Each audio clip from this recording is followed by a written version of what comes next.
This is the You, Me, and BTC podcast. Cryptocurrency decrypted. Welcome to episode 100. For this week's very special episode, we have three very special guests, Andrew Lee, Cyril Blanc, and Adrian. All of them are fans of the show, and they'll join us to share some thoughts about You, Me, and BTC, and about Bitcoin in general. We'll also spend some time reflecting on our own crazy journey over the past 100 weeks. Your hosts are Tim Baker, John Stuart, and myself, Daniel Brown. Here we go.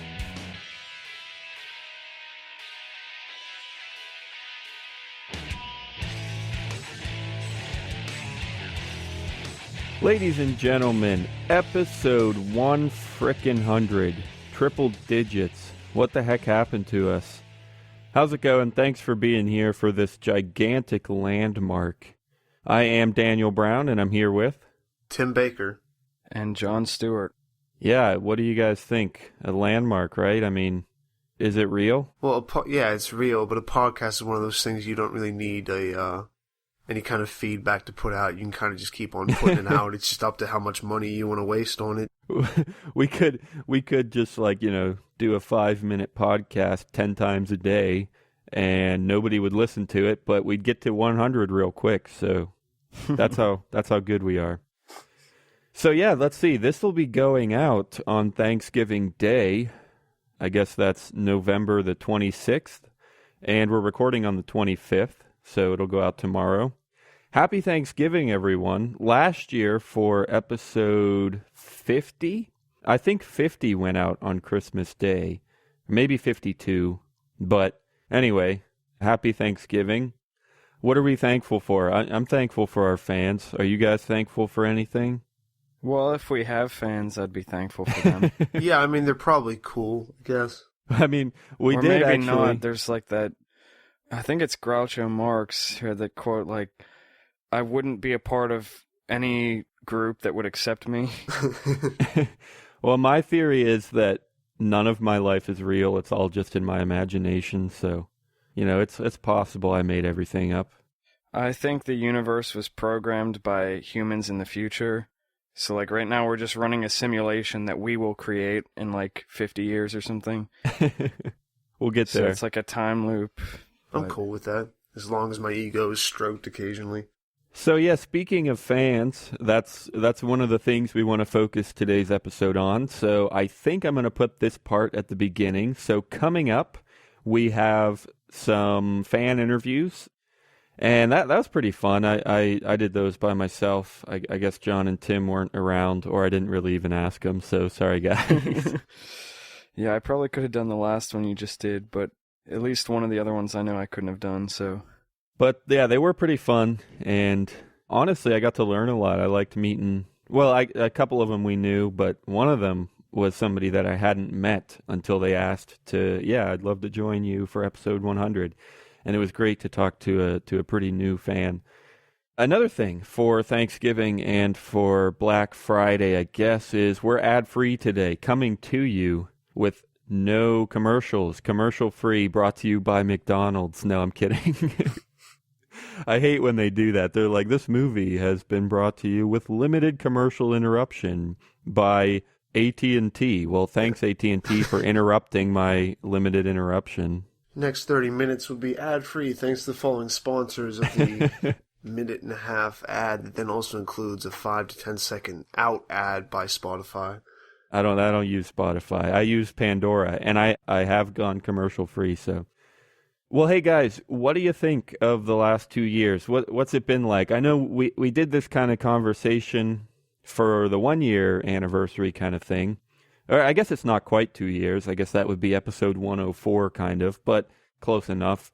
What do you think? Have you had fun? Any high points? Any low points that you need to share? From the whole 2 years? Yep. Let's see.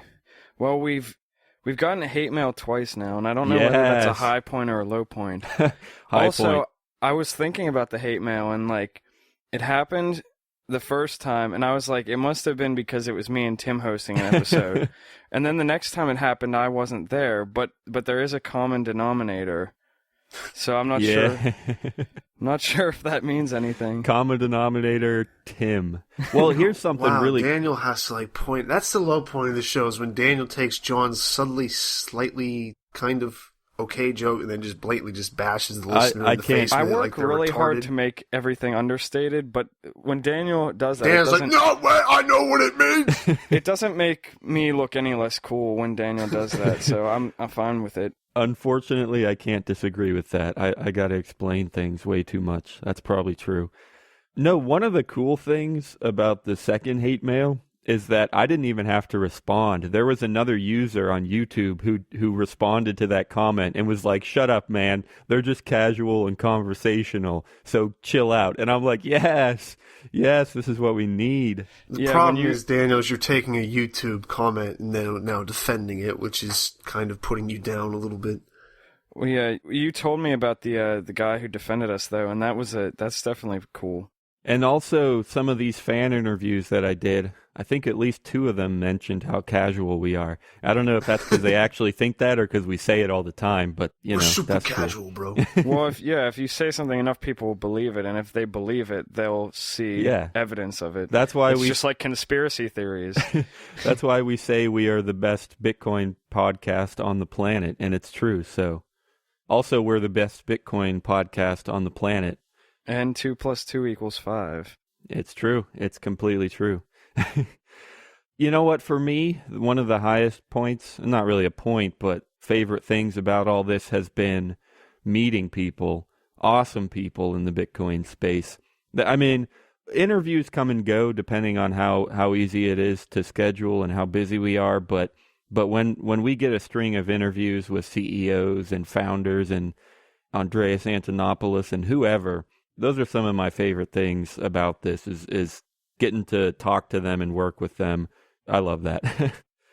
And I guess for low points, I would just say, spending time with Tim. It does kind of suck, but... It's kind of nice whenever you're trying to go about your day and Daniel's bothering you the entire way. Just, hey, when do you come back? When do you come? Don't pay attention while you're driving. Can you record now? What about now? Can you record now? Now can you record? No. I mean, I will say, Tim, I have to repeat those questions because your responses just make no fucking sense. Well, sometimes I just don't respond.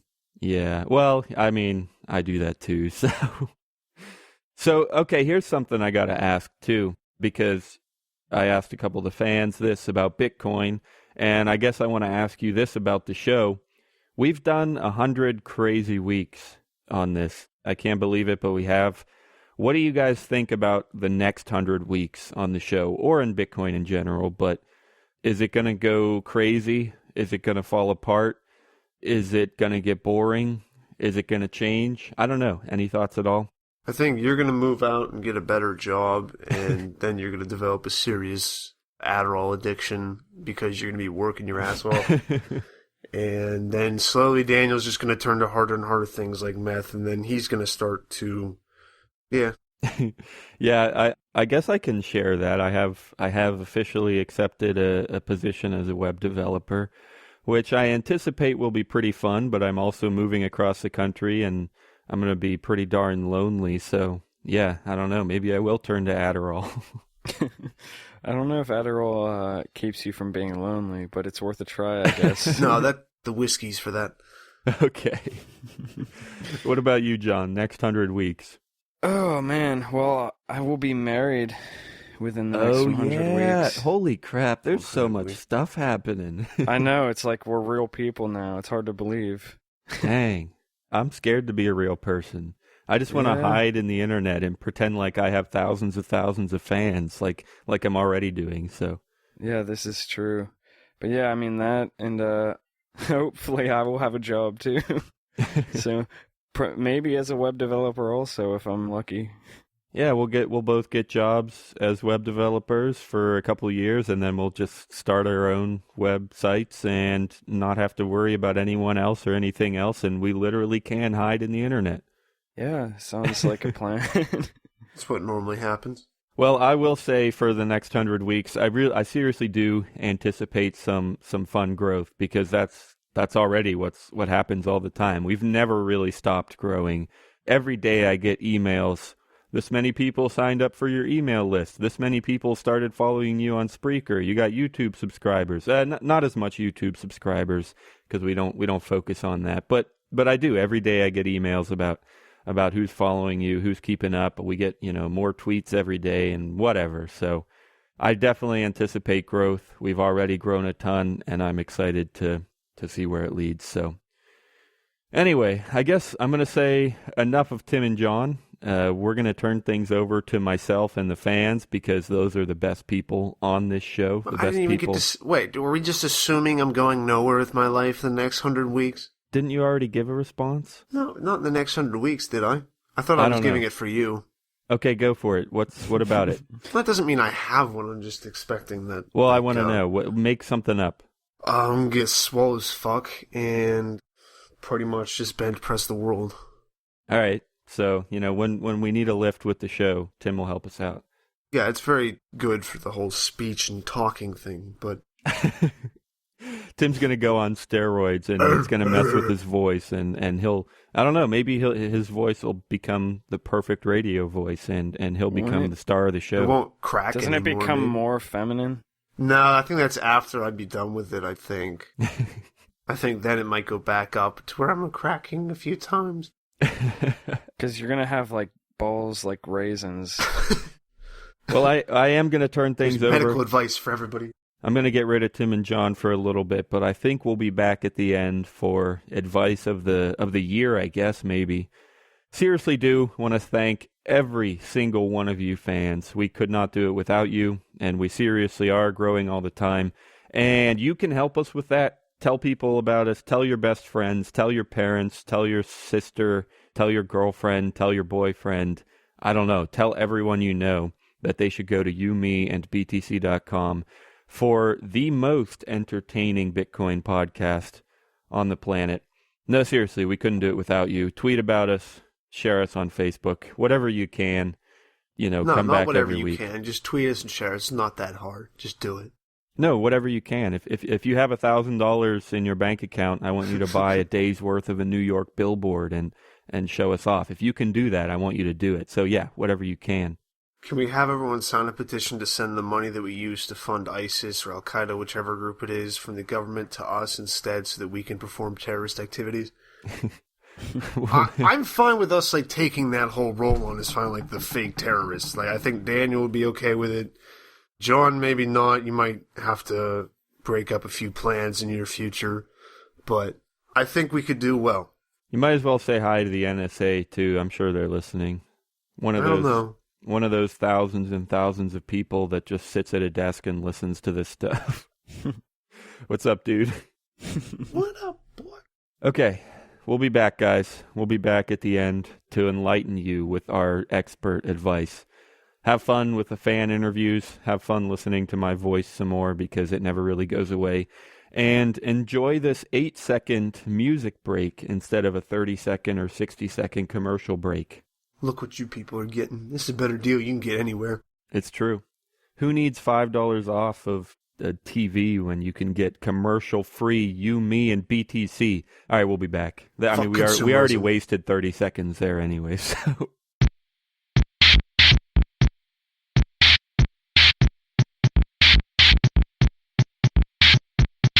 Hey everybody, welcome to a special interview for episode 100.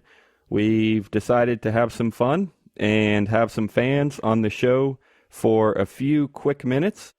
So I am here with Andrew Lee from Purse.io. He was actually a guest on the show way back in episode 18. I just was listening to a little bit of that to kind of refresh my memory. How's it going, Andrew Lee? Hi, thanks for having me on, Daniel. Honored to be a part of episode 100. Yeah, no, I'm super glad to have you. And yeah, like I said, all the way back in episode 18, we go way back. And honestly, actually, we were using Purse.io. I think I beta tested it before we even started the show. I could be a little Yeah, off on the yeah, dates. But you guys are actually user 50 something, out of over 65,000 now. So you guys are dang, super early into using your service too. So thank you that's so much. awesome. No, no, I'm glad to be a part of Purse too. It's been a great service. Used it several times. All three of us have, I think. So, well, actually, I want to ask what you think about the show a little bit.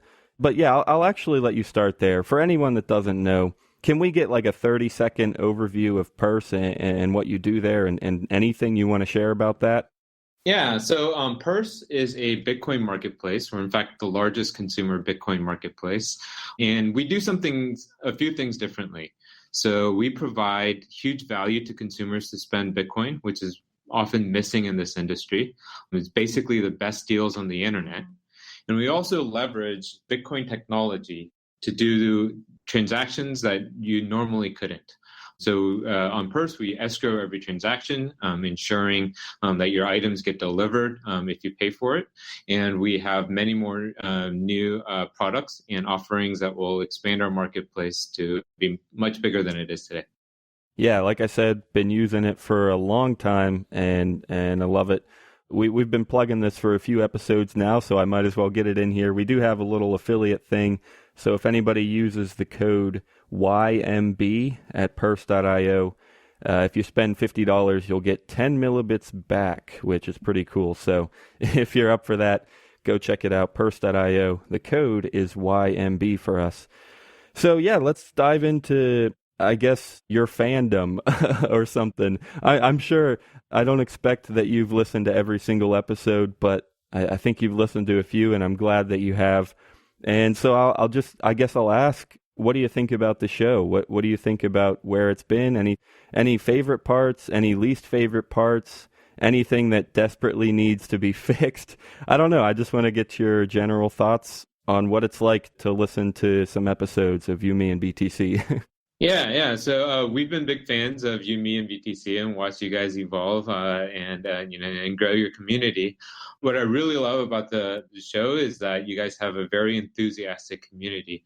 It's basically we're all pioneers in this, and you guys discuss the implications of cryptocurrencies and liberty topics. But more importantly, you guys use Bitcoin yourselves, and I think that's a huge part of driving a community, right? Is engaging in transactions and things like that. So I'm very excited to have been part of the show for a while.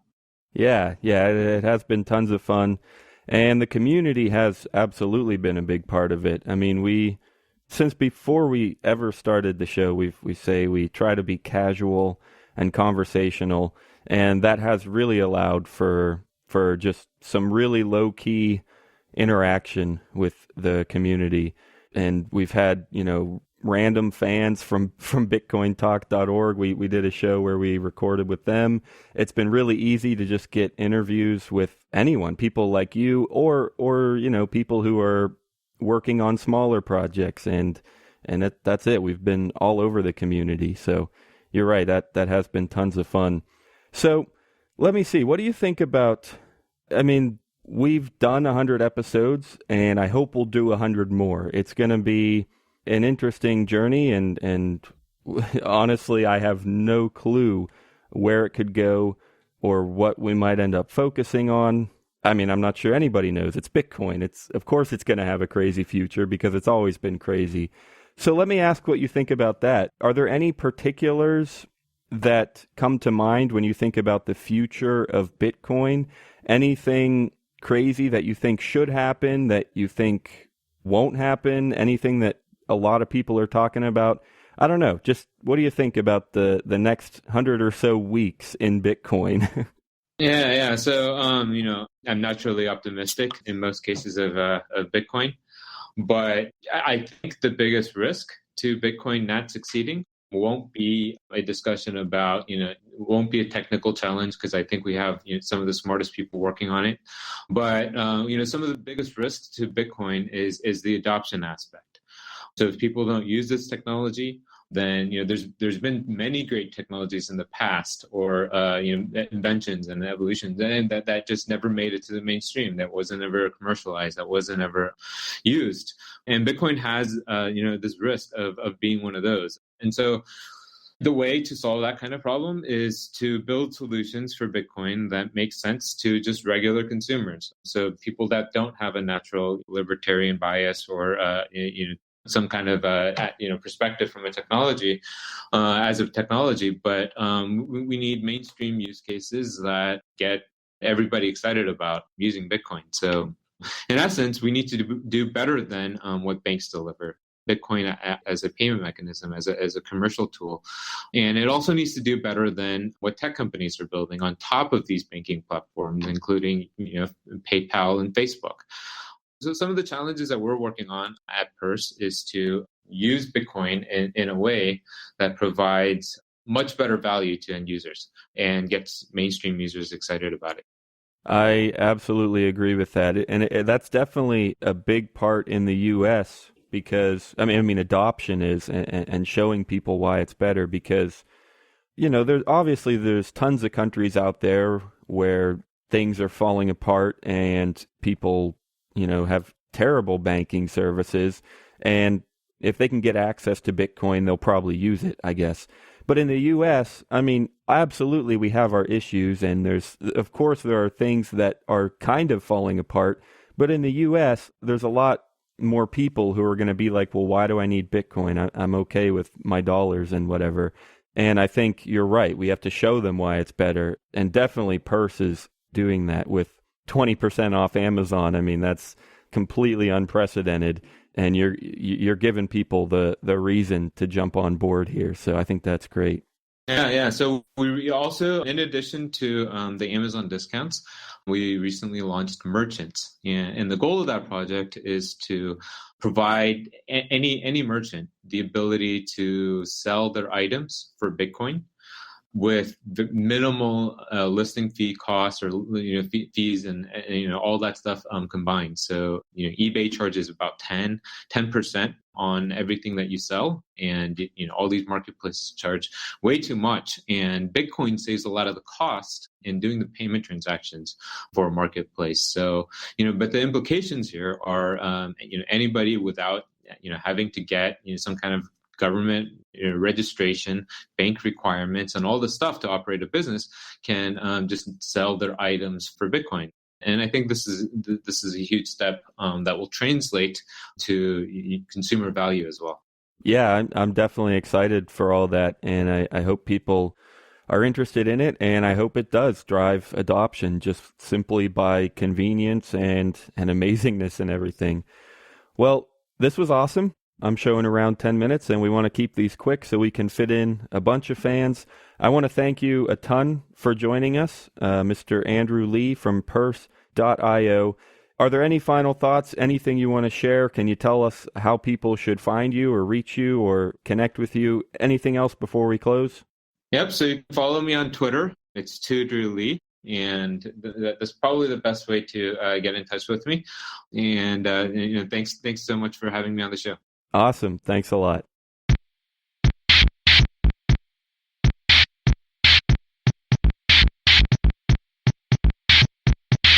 Well, it might be welcome back, or it might be welcome to you, me, and BTC, because I'm not really sure what order I'm going to put all these segments in. But thank you for being here, everybody. I have another special guest with us.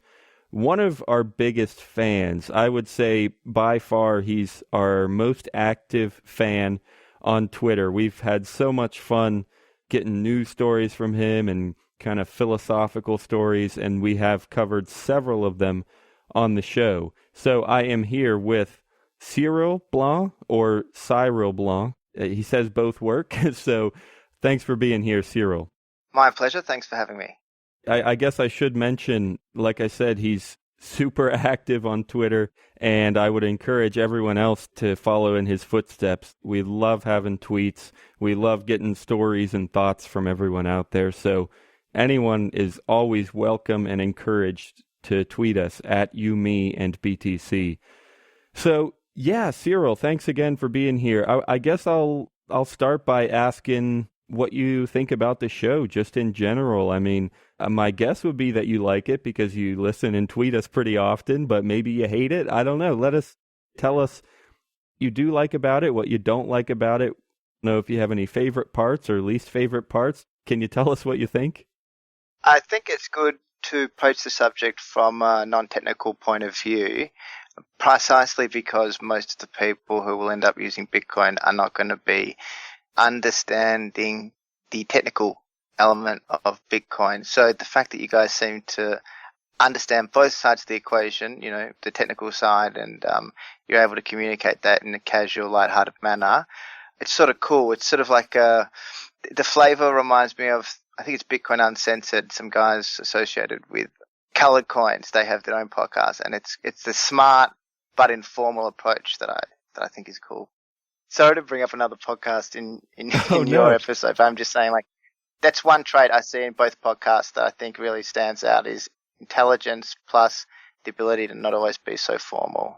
That's completely okay. We love everyone in the Bitcoin space, and we definitely want to promote them and encourage them, and that's no problem at all. We started this whole podcast because of Let's Talk Bitcoin. We all love that show, and we're like, well, hang on, why don't we try a show? Let's have some fun. And then also you said the word casual. That's kind of our buzzword. Whenever someone, you know, says, what are you guys talking about? You guys are crazy. It's like, well, yeah, we're just trying to be casual and have some fun. And I'm glad somebody out there is enjoying it. And I definitely do too. So, well, yeah, like I said, you're always tweeting us interesting stories or philosophical articles, things like that. You always have great thoughts and ideas that you're mulling over in the Bitcoin space and telling people about. And that also gives us the opportunity to talk about some of that now, because, I mean, you told me before we started that you have some interesting thoughts on public property and private property and where laws come out of that. And I am super interested to hear about that. So can you just go for it and tell me what you're thinking? Sure. Well, I guess I'll just invite people to prove to me why I'm wrong in this subject by asking anybody to update us on contemporary or present example of public property that doesn't involve limiting the phrase public property to a particular ethnicity, religion, or other type of people. In other words, a sort of public property that is owned by all humans on Earth, because to my mind it's not possible to have a truly reasonable interpretation of the phrase public property if it does exclude certain people. And the point of me asking if anyone can point to an example of public property owned by all humans on Earth is to try and make the point that to one degree or another, everything is a form of private property, and that as the esteemed computer scientist Nick Szabo has sort of indicated, it's probably more likely that systems of law are initially built up as a result of a need to protect private property, i.e. your own person or property external to your own being, rather than a different form of thinking that says law or systems of law are built up from some sort of public policy or public law point of view. So yeah, my basic point is, can someone point to a type of public property that all humans on Earth own? If not, we can safely assume that it doesn't exist. Everything is, to one degree or another, private property, and therefore a legal system needs to be a private legal system. I think that's my main point, is that you can't have a functioning legal system unless it's a private legal system. And I mean, all the tweets and everything are all connected to that point, which I think is easily overlooked or underappreciated. Yeah, I think that's a really interesting point. I mean, you know this, and most of our listeners should know this by now, but that's a big part of the podcast is thinking about liberty and thinking about private property and the free market. And then from there. I know that, can I just interrupt? Absolutely. Sorry. No, that's all right. The gentleman over at the other podcast I previously referred recently discussed an esteemed financial journalist over at the Financial Times, and they were discussing this lady, Isabella, I think is her name, in connection to an interview this other podcast did with a famous economist. But the reason I bring it up is because I've had a discussion with her on Twitter regarding this idea of, is the law a product of private property or public policy? And this Financial Times journalist referred me to something to do with the 12 tables of law or something in the Roman Empire, or I don't know, you can just Google, Wikipedia, 12 tables, Roman law, whatever. And the point is that this ultimately boils down to a debate between, do you prefer common law, which is based on the English system that we've got in the UK and in Hong Kong, and that places a heavy emphasis on respect for private property, or do you prefer a more Roman type of legal system or Napoleon type of legal order that is based on legislation or edicts provided by government? And obviously the former is what I think is preferable for society in the long run, and it stands to reason that Bitcoin isn't used because of any sort of edict. It's used because of a voluntary desire to engage this new technology, and in that way it leads much more to the former, much more to a sort of private law system than it does to a Roman law system or a Napoleonic sort of system of law. And yeah, I'd love to hear her feedback, this financial journalist, because she's clearly very smart, but she seems to think that without a public law system, you can't have law. And I'm not sure that's the correct way to think about things for the future. I'm not even sure if that's correct if you go back in history and look at previous ways various societies existed. So, yeah. Yeah, I like those thoughts because, I mean, like I said, most people listening will know that we're not huge fans of government, but at the same time, but governance, exactly. Great. That's the point I was trying to make. It's like I've recently had to deal with the government in Australia, and I've actually found myself being surprised for how great the experience has been. Of course, I've got parking tickets, and I've had many run-ins with the law, minor ones that are really annoying, and I get very angry about.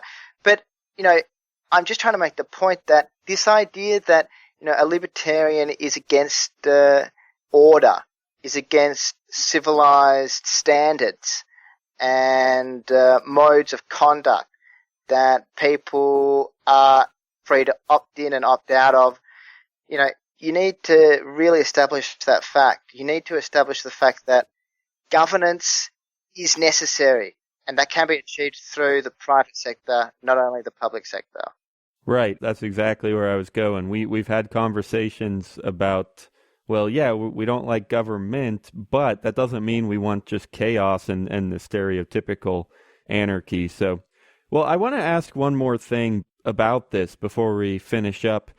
And tonight is really the first time that I've been introduced to these thoughts and everything. So I haven't had a ton of time to organize my own thoughts on this in terms of the private property and where law comes from and stuff. So I'm not going to fully commit to these thoughts. This is just me kind of sharing what's going through my head right now. But I want to ask, what are your thoughts on like a group owning property?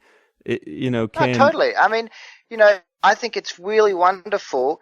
A lot of the younger people today are going to be buying, say, a single home with their friends. Of course, great. But the point is that, in the same way that we want governance without government, you can have shared property or common property without public property. And what I mean by that is, if you and I and your esteemed colleagues on this podcast decide to, for some stupid reason, sell some Bitcoin and buy a property instead of just saving the Bitcoin that we already own, that's fine. And that's a great example of communal property or shared property, or maybe if it's done on a wide enough scale, public property. There's no reason why, 10 households in the street that you live on can't get together and decide that, hey, we're going to pool all our money together, we're going to buy this derelict block down the end of our street, demolish it, and then create a park. Of course, I mean, that's beautiful. That's the beautiful side of private property that people overlook, is it's not some nefarious, totally self-interested way of looking at the world. I mean, it's a beautiful example for a group of neighbours to get together, voluntarily draft a contract, and in doing so, use that contract to buy a vacant plot of land at the end of their street, and then all share the resources according to the contract required to maintain that new park. And then, when the time comes, hopefully, have a system in place so that shared park, that public space, that shared space produced through a private mechanism of a voluntary contract all parties assented to, can then be passed down to future generations. And I forgot the name of it, but there is a truly, truly beautiful example of this with a gentleman in America who's financed what I want to describe as a sort of retreat for poor people or homeless people. And this is the cutting edge of philanthropy. We've got individuals that can buy unused plots of land for the sake of letting homeless people use the land in whatever way the owner of the land and the people who are in a unfortunate situation deem appropriate. So I'm totally in favor of group buying and shared spaces and public spaces, and I'm totally in favor of that. In fact, I think the world would be horrible without it. The best thing in my city, even though it's created by the government, is a beautiful park we've got called the Botanical Gardens. Now, I don't like the way it was arrived at. Some people just stole land and then planted a nice garden. But, I wouldn't want to, fence that off, limit that to only, that's not the purpose of embracing private property. The purpose of embracing private property is to recognize that for a commercial arrangement to be legitimate, I mean, it has to have been arrived at voluntarily. I can't just force you to buy my car. Yeah.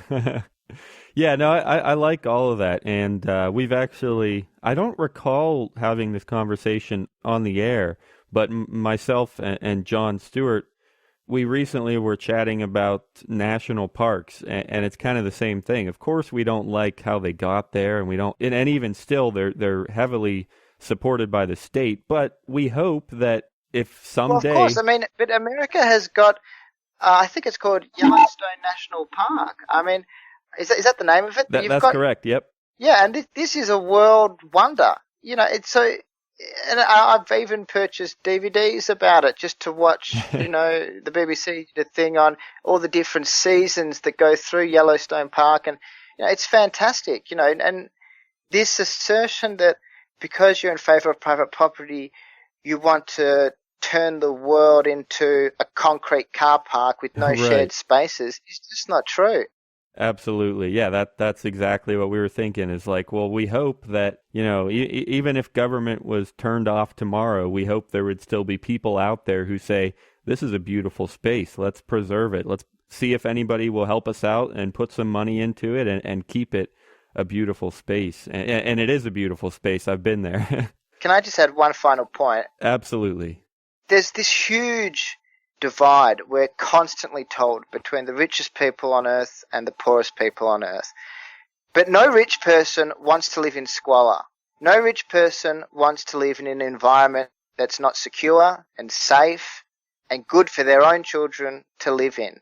And the point I'm trying to make in saying that is that, say you are the richest person on earth. You have a personal self-interest in making sure the areas surrounding you, as much as you can, are secure, safe, happy, peaceful, nice areas. No one has an interest. This is the point people overlook. No one has an interest, in insecurity. And I think that, it's important to acknowledge that some of America's greatest unis, probably still the best unis on earth, I think they were provided by money that was given voluntarily. And I suspect and I hope that, a consequence of the excesses from the financial sector we've seen in years past will in time, one silver lining to that unfortunate scenario will in time be that you have a lot of people who have too much money, not so much money they don't know what to do with it, and they're going to, whatever, for the sake of, improving their image or for the sake of impressing their friends or just because they have a personal interest in it, they're going to be, buying parks and creating new universities and doing these sort of wonderful things that the people who are less rich can also enjoy. So leave on a positive note rather than a negative note if possible. Yeah, well, hey, Cyril, this was so much fun. I'm glad we could take some of these thoughts and get them on the air. I'm so glad that you can be here for us with episode 100, and I hope maybe you can be around for episode 200. We'll see how it goes. But hey, thanks again. It was so much fun.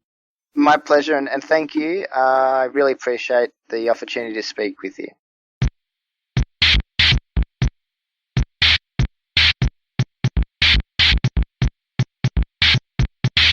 I am here with another awesome fan. So glad we got to reach out and have some new voices on the show and people who have been listening for a little bit at least.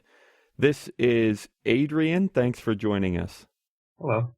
So I actually want to start by just asking, because I've done a few of these already, and they were people that we had already known a little bit and had communicated with earlier. But you, as far as I can remember, the first time you reached out to us was to say you wanted to join us, which I'm definitely grateful for. But since I don't know much about you, can you tell me about yourself and how you found the show? Well, I originally found the show when I found your website, and I was looking for an Mbit to BTC converter. Like, I was looking for a converter, and I remember your website has one. Oh, yeah. So I found that, and I was like, whoa, wait, is this a podcast? And I looked around, and then, yeah, it was. That's actually pretty incredible to hear, because that page, our Bitcoin converter page, drives like 90% of our website traffic. And I've always wondered, how many people go from there to the show. And yeah, I can look at analytics and stuff and make some guesses, but it's awesome to know that somebody's actually done it. So that's great. Mm-hmm. That's really cool. I didn't know that. Yeah. Apparently it's a really useful tool for people, and I'm glad. So yeah, let me ask about the show. Like, tell me if you have a favorite part or something that you just really is memorable. And then if there's anything that you don't like, anything that should be fixed. I don't know. What do you think about the show? Yeah, I think it's really good. I really like everything except I like it when I understand.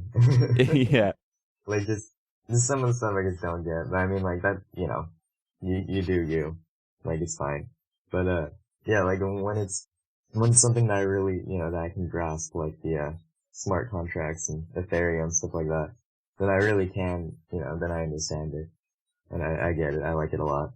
Yeah, I'm glad you're liking it. And yeah, it is true. We kind of go all over the place sometimes. Well, I won't say we get super technical, because even us, I mean, we've been into Bitcoin for years, and we still, we're not like, programmer experts in the field and everything.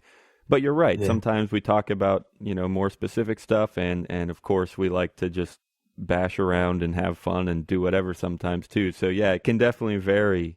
So how did you first find out about Bitcoin? I remember it was a while ago, my dad told me about it. And he said, like, Dad, it's a really cool thing. Yeah, there's no bank involved. And at first I was just like, whatever, Dad. But, then like a little bit later, actually, it's kind of recent, like ever since maybe May, I've been into Bitcoin. So, okay. Like recently I was just, like, you know what, maybe I will look at it. And I did. And I fell in love. I thought it was really, really cool. Yeah, that's great. It's funny. I would imagine the majority of the time it's younger people telling their parents about Bitcoin, and their parents are like, yeah, whatever. It's whatever, this newfangled stuff. But yeah. That's cool that it happened the other way around. Do you know why your dad was interested in it? Is he in the tech side, in the finance side? Any idea? No. He's an artist. So, okay. I don't know, I guess his art friends have been accepting Bitcoin. Sounds like it. So, I'm assuming that, like, he heard about it, he probably got into it a little bit. That's honestly even more interesting, because I don't know if you've heard it, but we do have the show Bitcoin in the Arts, and John Yeah, John covers, I think his latest episode was like about an article that was saying that not that there are no art people into Bitcoin, but that in a certain group there was no one. They went to some fine art thing, and no one there was really interested in Bitcoin. And of course, we kind of disagree. So that's awesome. Well, let's see. So this is our episode 100. It's been a crazy 100 weeks, a crazy 2 years, and I want to know. Absolutely. Yeah, definitely. I want to know if you have any thoughts about the next 100 weeks in Bitcoin. Anything that you think is going to be especially important? Anything that is just going to take off or fall apart? Any thoughts? Wow. I think in the future that the price won't stay at 250. That's my guess. My guess is probably it'll probably sit around the 500 range. That's my guess. That'll still make several people pretty happy at $500, I think. Have you, Yeah. I know you said you're a pretty recent Bitcoiner, I guess. Mm. Have you bought some at these prices, or are you hoping for another $2 or $30 opportunity at some point? Actually, no, I have not bought any. But, I've gotten it like a little tiny bit from faucets and stuff. Like, Oh, yeah. I binged faucets a couple times. Got like $3. And I mean, like, I'm happy I have something. Yeah, faucets, some people ridicule them because they're pointless, but it's exactly like you say. They help people to learn about it and to get a little bit, to get their hands on and to figure out how it works. Mm-hmm. And that's one of the first things I did in Bitcoin, and I think some of my co-hosts have done that too. I mean, yeah, it's not a ton, but it's really cool and interesting, and it's a good learning experience. So, well, hey, do you have a change tip? Do you know what change tip is, and have you tried it? No, I know what it is, but no, I don't have anything. Okay, well, I'm going to send you a tweet with, I don't know, probably like $5 worth of Bitcoin to add to your faucet stash, and it'll go through change tip, and I think they'll send you a link, and you can figure out how to redeem it, but I'll send that here shortly. All right, sweet. Thanks, man. Cool. Well, I want to thank you a bunch for joining us. Like I said, it's amazing to hear that there's new people all the time. Like I said, I didn't even know about you until you reached out for this. So thanks a ton for joining us, and definitely best of luck learning about Bitcoin. Thank you.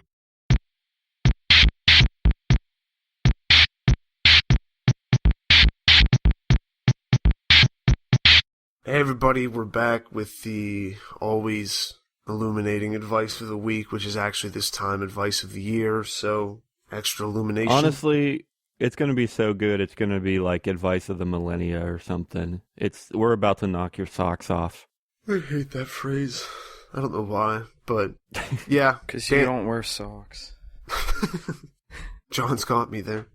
I was just trying to keep it rolling with the funnies. Oh, he's keeping it rolling. Keeping the funnies coming. I'm gonna go first. I might have more that I think of, but one of the first things that I thought of, which is relatively serious compared to some of our advice, but I definitely want to say stick with good things like this. Like we've been saying, it's 100 episodes. It's crazy. Never thought it could happen, but we stuck with it, and we definitely enjoyed it, and it's become something pretty darn awesome. So if I had to give you some relatively serious advice, I'd say, if you got something great, go for it, stick with it. And now I sound like a Disney. No, not really Disney, but like some pop star, giving their acceptance speech for some award. Follow your dreams. You can do it. Have fun and stick with it. But no, really, it works. Yeah. I guess you could echo that. We tried to start a blog like a really long time ago. And yes. It was a bad idea, I guess, and we had no idea what we were doing. But the thing is, when we started this, we also had no idea what we're doing. We still don't really have much of an idea. But I mean, that's serious. Like, it's weird how far we've come. It sounds so cliche and dumb, but it's seriously like if you just do something long enough, it might become a real thing. Yeah, that's exactly right. Yeah, ever since the braincollective.blogspot.com. Yeah. And honestly, even before that, I mean, I had, oh gosh, it must have been like 5th or 6th grade or something. It wasn't quite MySpace, but I did stuff like that and tried to make, web pages and whatever. And And obviously none of them worked out, but you just, you have fun, you try things, and eventually you'll learn enough if you love it, and something will stick. And here we are, so. Yeah, don't let your dreams be dreams. Just do it. Yesterday you said tomorrow, so just do it. Is that Shia LaBeouf? Yeah. Shia LaBeouf. Yeah. I said it with much more enthusiasm than he did, though. Yeah, look where he's gone with his life. I mean, you can be him if you try hard enough. With a man bun and watching yourself on the TV. I don't know if anyone can ever be him. Except for him. I don't even know if he can be him. My advice, though, for real, don't take anyone else's advice, because they don't know you. They don't know you. They don't know you. They don't know your situation that you be in. So never listen to anyone's advice ever. They probably have nothing valuable to give to you. They don't know you. And see, they're probably stupid anyways. And there's no way that anyone could have any more knowledge on a subject than you. So it's just worthless. Is that like one of those paradoxes that you could use to argue that truth is a real thing? Because if you argue that you should never take someone's advice, then paradoxically you either take that advice or you don't. One of those two things has to be true. So well, yeah, it's like saying I never tell the truth. yeah. Or there is no such thing as truth. Well, is that true? Yeah. Yeah, so don't listen to me. Don't follow your dreams. Don't take my advice. Don't stick with anything. Just do whatever you want. Or actually, don't do that either, because I just gave you that advice. So, all right, Tim. What about you? I gotta get some enlightening advice from Tim too. Don't fucking leave money in a Bitcoin exchange or any place that you use because it keeps on getting lost.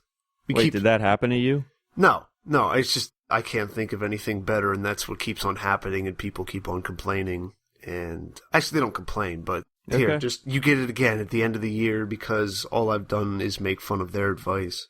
So here's actual advice, since I'm the only one who takes this podcast fucking seriously. That's the one, guys. That's the one that's the advice of the millennia. It's Don't leave your money. At the end of the 2000s, someone's going to be like writing a book about the best advice of the millennia, the best authors, the best speakers.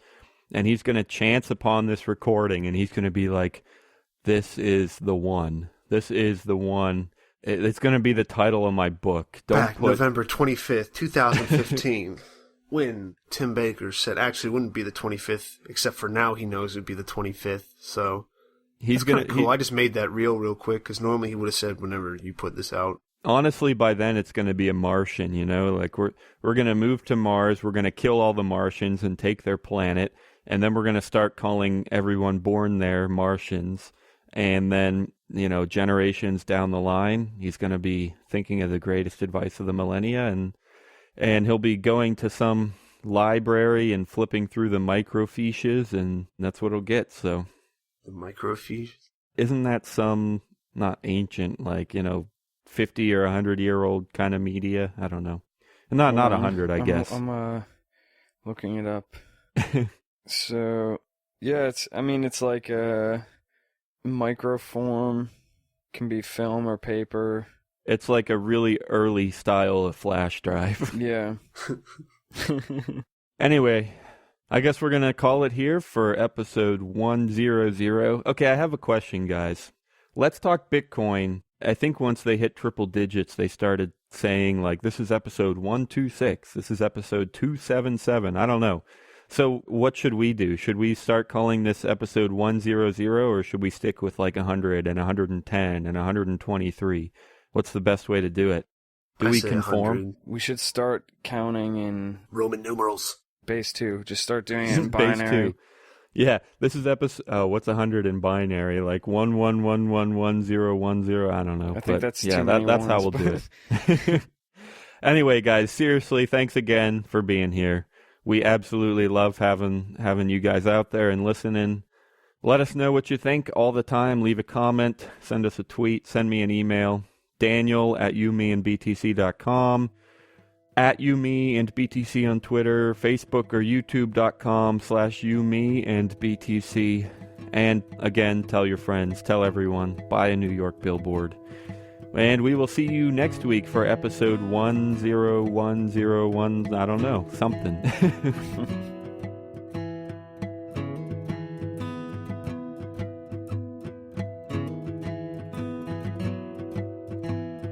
Thanks for listening to episode 1100100. All of the music in today's show was from John Stuart. Our guest Cyril has asked that we dedicate his portion of the show to his father, Alain Joseph Blanc. Alain was born in southern France, moved to Paris at the age of 16 to pursue his career as a chef, later moved to London, and then finally settled in Australia. He was a great man who worked hard and never complained. We'll see you next Thursday.